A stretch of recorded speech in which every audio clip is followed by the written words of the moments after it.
রাত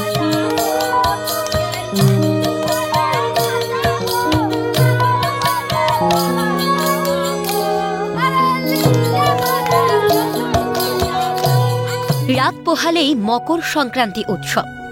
তারপরে রাঢ়বঙ্গ সহ বাঁকুড়া জেলার একটা বড় অংশের মানুষ মেতে উঠবেন টুসু পরবে। তার আগে চলছে টুসু জাগরণের শেষ প্রস্তুতি পর্ব। নিরবিচ্ছিন্ন এক মাসের টুসু আরাধনা শেষে এখন পৌষ সংক্রান্তিতে জাগরণের মাধ্যমে উৎসবের সমাপ্তি ঘোষণা। তার আগে জনবেদিয়া গ্রাম পঞ্চায়েতের হরিয়ালগাড়া গ্রামে গিয়ে দেখা গেল টুসু পরবের আনন্দে মুশকুল ৮ থেকে ৮০ সকলেই। আমাদের এই বাঁকুড়া ডিস্ট্রিক্টের একটা পুরাতন ঐতিহ্য আছে টুসু নিয়ে। যেমন 12 মাসে 13 পার্বণ, দুর্গাপূজা, কালী পূজার যেরকম একটা পার্বণ, সেরকম এই টুসু পরবটাও হচ্ছে একটা পার্বণ।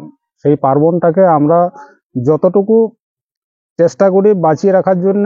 শীতকাল মানেই পৌষ পার্বণ আর পিঠে পুলির উৎসব। গ্রামে গঞ্জে ধুমধাম করে পালন করা হয় এই উৎসব। জঙ্গলমহলের সব থেকে বড় উৎসব মকর সংক্রান্তি। প্রতিটা বাড়ি থেকেই ভেসে আসে ঢেকির আওয়াজ, চলে জমজমাটি টুসু পরব। মকর সংক্রান্তির দিন সকাল সকাল পুণ্য স্নানের মধ্যে দিয়ে মকর সংক্রান্তি উদযাপন হয় জঙ্গলমহলে।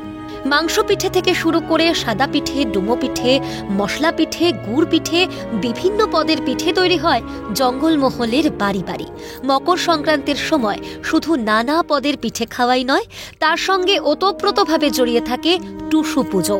থেকে প্রথম মাসেই আমরা টুসু গান শুরু করি। ছেলেমেয়েরা তখন তো আর মোবাইল ছাড়া তো আর কিছু চিনে নাই, এখনো করে নাই। আমরা চেষ্টা করি টুসু গান আমরা এখনো পর্যন্ত জিসে না এটা ঢাকি যায়, ছেলে মেয়ে সবাইকে ডেকে এনে বস করার চেষ্টা করি জিসে টুসু গান এখনো চালু থাকে। টুসু উৎসব বা মকর পরব একটি লোক উৎসব, যা বাংলা অগ্রহায়ণ মাসের শেষ দিনে শুরু হয় আর শেষ হয় পৌষ সংক্রান্তি বা মকর সংক্রান্তির পুণ্য লগ্নে। টুসুর উৎপত্তি সম্পর্কে বিভিন্ন মতবাদ আছে, অঞ্চল ভেদে সেই ব্যাখ্যাও আলাদা। ভাষাতত্ত্ববিদদের মতে টুসু শব্দটি অস্ট্রিক ভাষার অন্তর্গত, যার অর্থ ছোট পুতুল বা ছোট মেয়ে। কারো কারো মতে তস্য নক্ষত্র থেকে টুসু বা টুসু নামকরণ করা হয়েছে। ভাষাবিদ সুকুমার সেনের কথায় টুসু উৎসব তিস্য নক্ষত্রে অনুষ্ঠিত শস্যোৎসবের প্রবহমান ধারা। টুসুর সঙ্গে মিল পাওয়া যায় ইউরোপের গার্ডেন অফ অ্যাডোনিস অনুষ্ঠানে, যা শস্যের পুনর্জন্মকে ত্বরান্বিত করার কৌশল। আবার কারো মতে টুসু হলো শস্যোৎসব, উর্বরতা উপাসনার সংস্কারজাত। যেমন আমরা একটা মেয়ে ছেলেকে ছোট থেকে মানুষ করি, সেই রকম প্রথম থেকে পৌষ মাসের আমরা ওকে গান করি, তো দিয়ে পরে যখন বিদায় দিই আমাদের মনে খুব কষ্ট হয়, আনন্দ তো হয়নি। টুসু শব্দটি এসেছে তুষ থেকে। ধানের খোসাকে বলা হয় তুষ, যার রং পাকা সোনার মতো। টুসু পুজো বা উৎসবের সঙ্গে ধর্মের কোনো সম্পর্ক নেই, তাই পুরোহিত লাগে না এই পুজোয়। বাড়ির মেয়েরা নিজেরাই গানের মাধ্যমে আরাধনা করে টুসুর। তাই বলা যেতে পারে ভক্তির পরিবর্তে ভালোবাসাই এই উৎসবের প্রধান উপাদান। তবে এসবের মধ্যেও আধুনিক নগর সভ্যতার চাপে কমছে টুসুকে নিয়ে উন্মাদনা, মানছেন বর্তমান প্রজন্মের অনেকেই। তবে টুসুকে ঘিরে আগের সেই উন্মাদনা না থাকলেও তা এখনো পুরোপুরি হারিয়ে যায়নি। সেই কারণেই পরকুল, মাকড়া, ডেহরে শুধুমাত্র টুসুকে কেন্দ্র করেই মেলা বসে।